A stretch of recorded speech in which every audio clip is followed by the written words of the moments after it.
और ये सब कुछ होता है मुनाफा कमाने के लिए।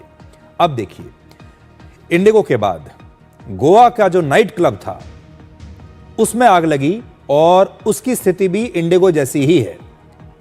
इन दोनों घटनाओं में एक बेहद खतरनाक पैटर्न है और वो है कि दोनों ही घटनाओं में इन कंपनियों ने अपने ग्राहकों से ज्यादा अपने मुनाफे पर ध्यान दिया। दोनों कंपनियों ने ग्राहकों के हिसाब से अपने इंफ्रास्ट्रक्चर को मजबूत नहीं बनाया, सुविधाओं और सेफ्टी पर पैसा खर्च नहीं किया और ना ही अपने कर्मचारियों की कोई परवाह की। अगर इंडिगो में जरूरत के मुताबिक पायलट्स और क्रू मेंबर्स होते तो लाखों यात्रियों को परेशानी ना होती। और गोवा के उस नाइट क्लब में अगर फायर सेफ्टी सिस्टम्स लगे होते, सारी सुविधाएं लगी होती, इमरजेंसी एग्जिट होता, उन्होंने बिल्डिंग इतनी बड़ी ली होती कि उसमें से बाहर निकलने के कई रास्ते होते, तो 25 लोगों की जान बच सकती थी। और इन 25 में से 20 तो उसी नाइट क्लब के स्टाफ के लोग थे, यानी अपने ही कर्मचारियों की जिंदगी भी उस नाइट क्लब के मैनेजमेंट के लिए महत्वपूर्ण नहीं थी। अब आपको वो तस्वीरें दिखाते हैं जिससे आपको पता चलेगा कि समस्या का हल क्या है। गोवा के जिस नाइट क्लब में आग लगी उसे सील कर दिया गया है और इसी कंपनी के एक और रेस्टोरेंट और नाइट क्लब के अवैध कब्जे को आज बुलडोजर से तोड़ दिया गया और इसका नाम है रोमियो लेन क्लब। यह गोवा में समुद्र के किनारे बना हुआ है और इसने समुद्र तट पर अवैध कब्जा कर रखा था, जिसे आज बुलडोजर से तोड़ने के बाद सील कर दिया गया। ये जो तस्वीरें आप देख रहे हैं, यही है इसका असली इलाज।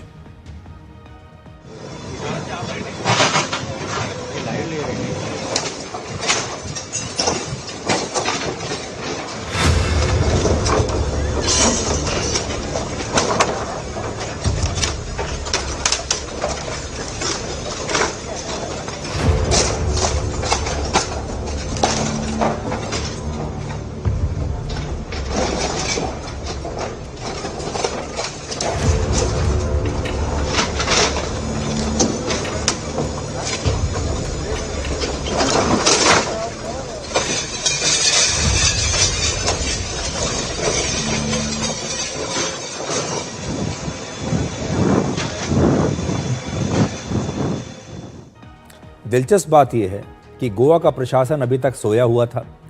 उन्हें पता सब कुछ था, यह बुलडोजर तो पहले ही चल जाना चाहिए था, लेकिन यह बुलडोजर इसलिए नहीं चला क्योंकि शायद अफसरों ने रिश्वत ले ली थी। और अब जब यह दुर्घटना हो गई तो जैसा हमारे देश में होता है, दुर्घटना के बाद ये सारे लोग जागे होंगे, कुछ लोगों की नौकरियां गई होंगी और तुरंत से ये बुलडोजर न जाने कहां से बाहर आ गया और इसने एक्शन शुरू कर दिया। आज हमारा कहना यह है कि इस देश में न जाने कितने ऐसे नाइट क्लब्स होंगे, रेस्टोरेंट्स होंगे, अवैध कब्जे होंगे, जिन्हें इसी तरीके से गिरा देना चाहिए था, लेकिन नोटों की मोटी गड्डियों की वजह से ये बुलडोजर थमे हुए हैं। अब गोवा के प्रशासन का कहना है कि अगर दोबारा से अतिक्रमण किया गया तो फिर से ऐसा ही एक्शन लिया जाएगा। यहाँ पे जो हमको एनक्रोचमेंट मिला है वो हम लोग डेमोलिश कर रहे हैं। बीच साइड पे, बीच जो है वो टूरिज्म डिपार्टमेंट के अंदर आता है, तो we are the custodians of the beach, so whatever encroachment is on the beach we are demolishing it. इससे पहले भी डिमोलिश किया गया, जुलाई में किया था, उन्होंने फिर से बना लिया। अब आप फिर डिमोलिश कर रहे हैं, फिर से न बना, इसके लिए कुछ ठोस कदम आप... तो हम लोग यही कर सकते हैं कि फिर से बनाए तो हम लोग वापस एक्शन लेंगे। तो कहते हैं कि हमने जुलाई में भी बुलडोजर चलाया था, फिर उन्होंने दोबारा से बना लिया, अब हमने फिर से इसे डेमोलिश किया है, अब दोबारा जब बनाएंगे तो हम फिर से डेमोलिश कर लेंगे। लेकिन जब ये दोबारा से मकान बन रहे होते हैं, बिल्डिंग बन रही होती है, अवैध कब्जा हो रहा होता है, तो उस समय हमारे देश का ये जो प्रशासन है, ये सरकारी अधिकारी हैं, उस समय कहां चले जाते हैं, ये इनसे आज पूछने का दिन है। गोवा के जिस नाइट क्लब की गलती से 25 लोगों की जान चली गई, उसके मालिक का नाम है, दो मालिक हैं, सौरभ लूथरा और गौरव लूथरा। ये दोनों भाई हैं जो देश भर में रेस्टोरेंट का बिजनेस चलाते हैं। इनकी चेन है देश भर में। इन्होंने दिल्ली में सबसे पहले एक छोटे से कैफे से अपनी शुरुआत की थी। पहले एक कैफे बनाया, लेकिन इस समय देश के 30 से ज्यादा शहरों में इनके रेस्टोरेंट्स चल रहे हैं, इनके नाइट क्लब्स चल रहे हैं और दिल्ली, नोएडा और गुरुग्राम से लेकर दुबई तक इनके रेस्टोरेंट्स हैं और इनके नाम हैं रोमियो लेन, बर्च, काहा और मामाज बॉय। ये नाम मैंने जानबूझकर आपको बताए हैं ताकि आप नोट कर लें कि अगर आप इनमें से किसी भी एक जगह पर जाते हैं, मैं फिर से आपको बता देता हूँ, आप भी नोट कर लीजिए। एक तो मामाज बॉय है, फिर काहा, बर्च, रोमियो लेन, ये नाम है।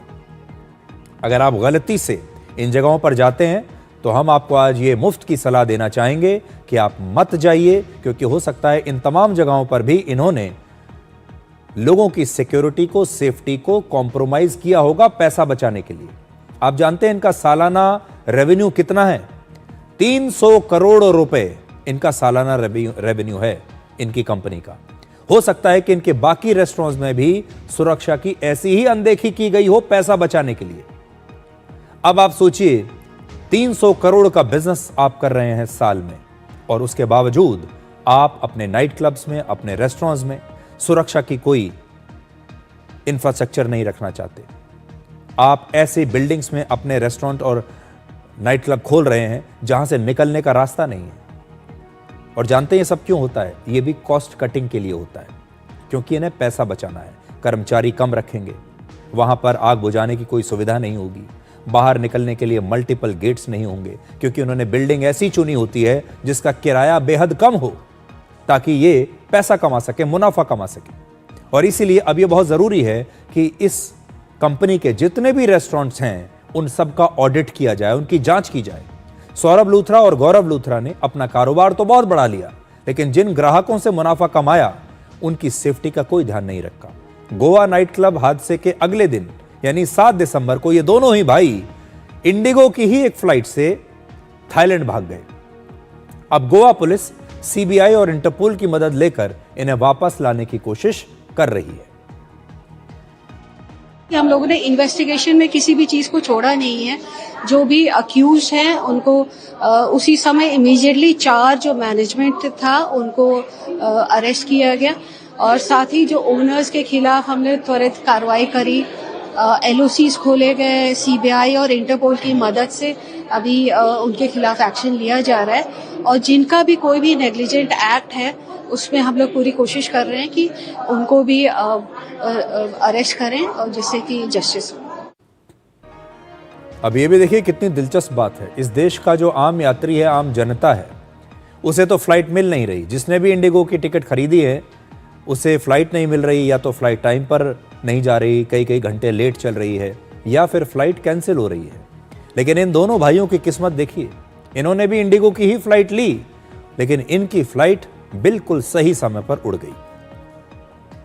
गोवा के बाद अब देखिए कि ऐसे न जाने कितने ही हादसे पूरे देश में इंतजार कर रहे हैं। सबसे पहले देश की राजधानी दिल्ली की ही बात कर लेते हैं। दिल्ली में करीब 1000 होटल्स और इस प्रकार के क्लब्स हैं। इनमें से 91% के पास नो ऑब्जेक्शन सर्टिफिकेट नहीं है, अवैध रूप से चल रहे हैं 91%। या ये उल्टा कर लीजिए, 1000 होटल्स, क्लब्स, रेस्टोरेंट्स हैं जिनमें से सिर्फ 9% के पास फायर सेफ्टी एनओसी है। दिल्ली में करीब 350 बैंक्वेट हॉल्स चलते हैं, और इनमें 350 में से 75 के पास नो ऑब्जेक्शन सर्टिफिकेट नहीं है। नियम यह है कि जहां भी 50 या उससे ज्यादा लोगों के बैठने की जगह होगी उसके लिए फायर का नो ऑब्जेक्शन सर्टिफिकेट आवश्यक है, फायर सेफ्टी का एनओसी आवश्यक है। तो आप देख लीजिए, ये तो मैंने आपको एक दिल्ली के आंकड़े बताए हैं। अगर आप पूरे देश में ऑडिट करेंगे अलग अलग बिल्डिंग्स का, और मैं तो यहां ये नहीं कह रहा कि सिर्फ होटल्स और रेस्टोरेंट्स और नाइट क्लब्स और बैंक्वेट हॉल की ही बात करते हैं, आप मकानों का ऑडिट करके देख लीजिए, हाउसिंग सोसाइटीज का ऑडिट करके देख लीजिए, आप दूसरे दफ्तरों का ऑडिट करके देख लीजिए, आपको सब जगह यही स्थिति मिलेगी। बड़ी संख्या में तो आपको ऐसी जगह मिलेंगी जहां पर अगर आग लग गई तो फायर ब्रिगेड की गाड़ी वहां तक पहुंच ही नहीं पाएगी, क्योंकि गलियां इतनी सकरी हैं, और जहां सड़कें हैं भी, गलियां हैं भी, उन पर अवैध कब्जे हो चुके हैं, गाड़ी वहां पहुंच ही नहीं पाएगी। अब बात करते हैं आज राजनीति की सबसे बड़ी खबर की। बिहार विधानसभा चुनाव में वोट चोरी का मुद्दा पूरी तरह से पिट चुका है, और कांग्रेस पार्टी की इतनी बुरी हार हुई जिससे लोगों को समझ में आ गया कि वोट चोरी कोई मुद्दा ही नहीं है।